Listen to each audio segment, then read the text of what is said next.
A hurricane watch has been issued for portions of Florida's Gulf Coast as the state braces for Tropical Storm Idalia, which is expected to strengthen to a hurricane and make landfall this week. The hurricane watch stretches from Englewood to Indian Pass, including Tampa Bay, according to the National Hurricane Center's Sunday afternoon update. In addition to the hurricane watch, a tropical storm watch has been issued for the Gulf Coast of Florida from Englewood to Chokoloskee and the Dry Tortugas. The storm is currently located about 100 miles east of Cozumel, Mexico, moving at around 3 miles per hour with maximum sustained winds of 40 miles per hour, the Hurricane Center said. Forecasters predict Idalia will slowly traverse the Yucatan Channel over the next 24 to 36 hours, bringing tropical storm conditions to the far eastern portions of Yucatan, Mexico, and the western tip of Cuba through Monday. Idalia is expected to make landfall on Wednesday morning near the Big Bend of Florida as a Category 2 hurricane. Strengthening is forecast, and Idalia is expected to become a hurricane over the southeastern Gulf of Mexico by early Tuesday, reads the National Hurricane Center's update. Additional strengthening is likely while Idalia approaches the northeastern Gulf Coast. Hurricane hunters are probing Idalia for data as the system intensifies. There is a notable risk of rapid intensification as the storm moves through the extremely warm waters in the Gulf of Mexico, the Hurricane Center noted in an earlier update. Rapid intensification occurs when the maximum sustained winds of a storm increase by 35 miles per hour or more in a 24-hour period. Idalia is forecast to drop 3 to 6 inches of rain on western Cuba, Florida's west coast, the Panhandle and southern Georgia, with isolated totals of 10 inches, the Hurricane Center said. Heavy rainfall may also arrive in parts of the Carolinas by Wednesday and into Thursday. The heavy rain may lead to flash flooding, the center warned, particularly in western Cuba, the west coast of Florida, the Florida Panhandle and parts of the southeast U.S. Life-threatening storm surge, heavy rainfall, and hurricane-force winds are expected in Florida as early as Tuesday. The bulk of the storm is forecast to move over parts of the southeast on Wednesday. Florida government. Ron DeSantis urged Floridians to just heed the warnings of your local officials, as the state prepares for Idalia's arrival. Our emergency operations center here in Tallahassee will go to a level 1, 24-hour around-the-clock, starting at 7 a.m. Eastern Time Monday, DeSantis said. In preparation, 1,100 National Guardsmen have been mobilized and they have access to 2,400 high-water vehicles and 12 aircraft for rescue and recovery efforts, DeSantis said.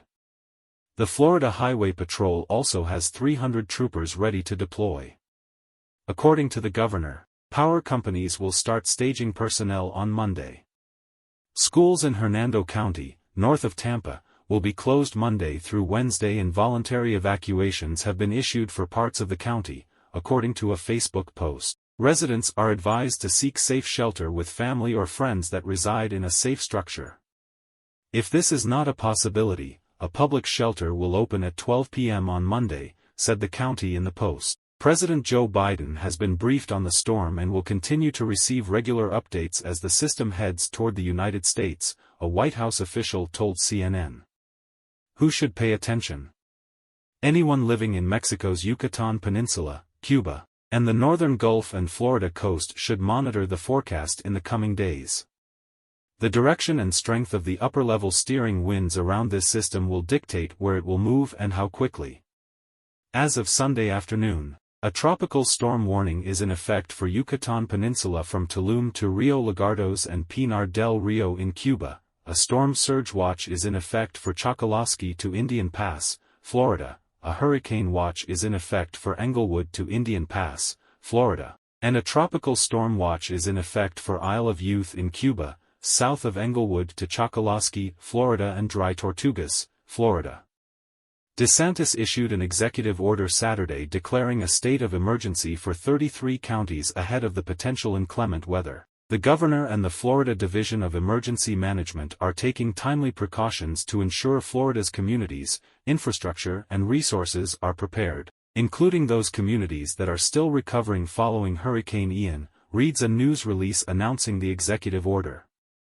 When could it affect the U.S.? By Monday, the system will likely enter the Gulf of Mexico and move toward Florida. It could become a hurricane by Tuesday afternoon and hit the western coast of the Florida Peninsula by Wednesday. How strong could it get?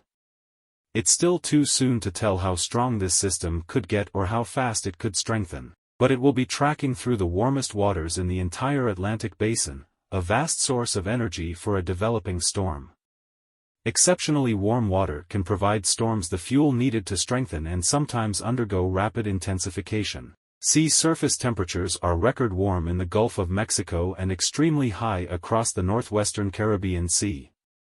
Water temperatures need to be around 80 degrees Fahrenheit to sustain tropical development, and portions of the Caribbean and Gulf are well above the threshold. A hurdle to development. Warm water isn't the only factor at play. The tropical system would also need upper-level winds to cooperate. High wind shear, the wind's change in direction or speed with altitude, can tear a developing storm apart. How much wind shear this potential system faces is a critical factor in its formation and final strength. One forecast model shows more wind shear, limiting its development. Another shows less wind shear, allowing the system to develop. Either way, wind shear may decrease for a time early next week across the far northern Caribbean and eastern Gulf of Mexico, allowing any system that forms to hold together. Franklin strengthens into hurricane as it heads for Bermuda. Meanwhile, out in the central Atlantic, what was Tropical Storm Franklin strengthened into a Category 1 hurricane with maximum sustained winds of 90 miles per hour, according to a Sunday update from the National Hurricane Center.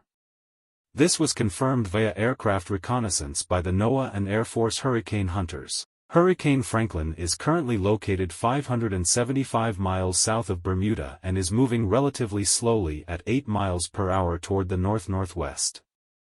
Steady strengthening is forecast, and Franklin could become a major hurricane early next week, said the center in its update. A major hurricane is defined as Category 3 or higher with winds above 111 miles per hour. Swells generated by Franklin are expected to begin affecting Bermuda by Sunday night, the Hurricane Center said, noting, "These swells are also likely to cause life-threatening surf and rip current conditions late this weekend into early next week along portions of the east coast of the United States." Small variations in Franklin's track through the weekend will determine exactly how close it gets to Bermuda when it makes its closest pass Monday and Monday night. Franklin's winds and rainfall will extend beyond its center. Tropical storm-force wind gusts are possible across Bermuda early next week as Franklin makes its closest approach. A few showers and thunderstorms are also possible across Bermuda as Franklin passes.